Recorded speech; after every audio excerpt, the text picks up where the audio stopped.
आज हम पढ़ते हैं समविभव पृष्ठ, इक्विपोटेंशियल सरफेस। जैसा कि नाम से क्लियर है, समविभव पृष्ठ ऐसा पृष्ठ जिस पर विभव का मान एक समान हो, यूनिफॉर्म हो।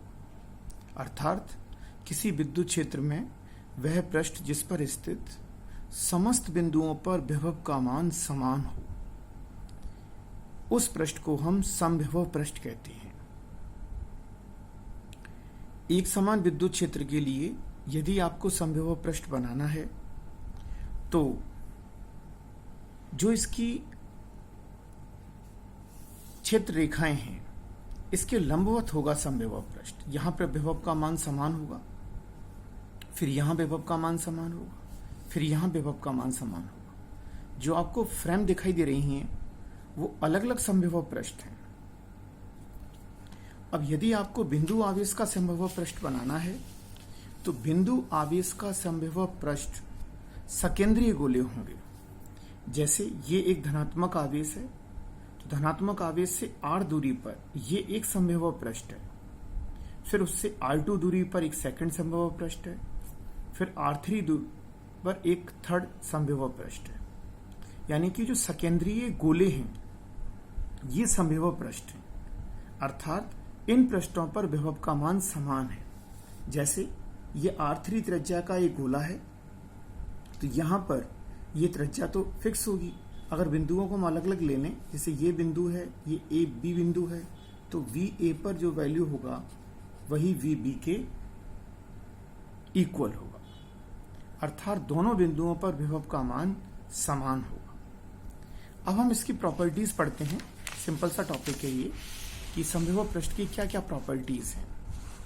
देखिए कि समविभव पृष्ठ के किसी बिंदु पर से एक आवेश को अगर हम एक बिंदु से दूसरे बिंदु तक लेके जाते हैं तो हम कोई कार्य नहीं करना पड़ता है। जैसे समझ लीजिए कि ये कोई आवेश है, प्लस आवेश, यहां से r दूरी पर यह आपने एक समविभव पृष्ठ का निर्माण कर लिया। तो यहां पर जब हम किसी आवेश को अनंत से लेके आते हैं तो यहां तक लाने में भी हमें जो हम कार्य करेंगे वही उसका यहां पर समविभव पृष्ठ होगा, यानी कि विभव का मान होगा।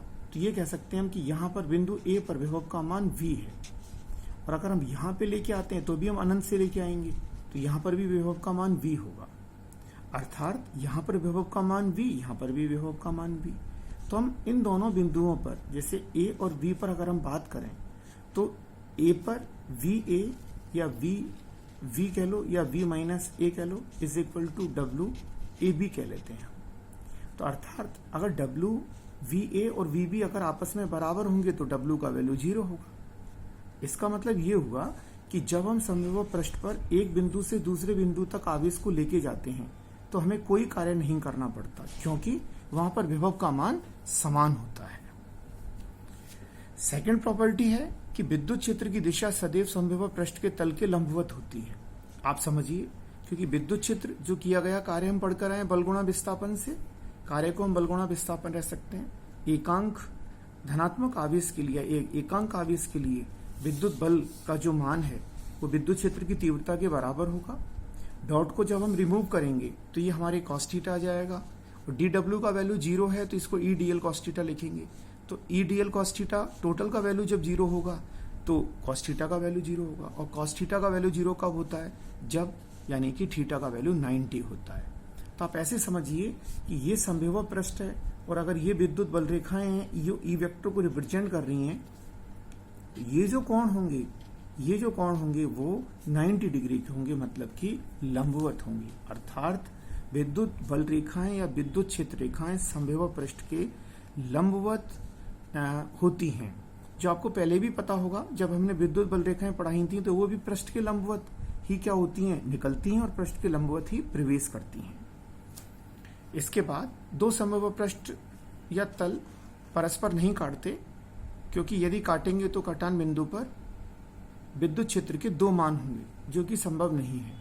अर्थात दो समविभव पृष्ठ हैं, अगर वो काटते हैं तो एक ही बिंदु पर विभव के 2 मान हो जाएंगे, और अगर विभव के 2 मान एक ही बिंदु पर तो संभव नहीं है, क्योंकि जब हम अनंत से किसी आवेश को लेके आएंगे तो एक बिंदु पर विभव का मान जो हो, अगर दूरी अलग अलग है तो दोनों पर विभव के मान भी अलग अलग होंगे। किसी चालक की सतह सदैव समविभव पृष्ठ होती है। वस्तुतः किसी चालक का संपूर्ण आयतन एक समान विभव पर होता है।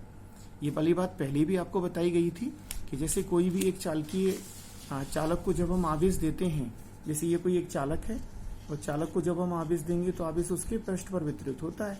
अगर आपने धनात्मक आवेश दिया तो धनात्मक आवेश पृष्ठ पर वितरित हो जाएगा। तो ये जो धनात्मक आवेश है ये पूरा का पूरा एक समविभव पृष्ठ का निर्माण हो गया, मतलब कि किसकी आवेश की सममितता के कारण, यानी कि इसका एक साम्य बन गया, इसका इक्विलिब्रियम पोजीशन बन गई। अब यहां से कोई भी चार्ज, ये चार्ज इससे प्रतिकर्षण महसूस करेगा, ये चार्ज इससे प्रतिकर्षण महसूस करेगा, तो ये बाहर की ओर बल महसूस करेंगे, यानी कि एक दाब लगाएंगे, लेकिन अंदर कोई भी आवेश नहीं जाएगा। तो पूरा एक समविभव पृष्ठ है ये।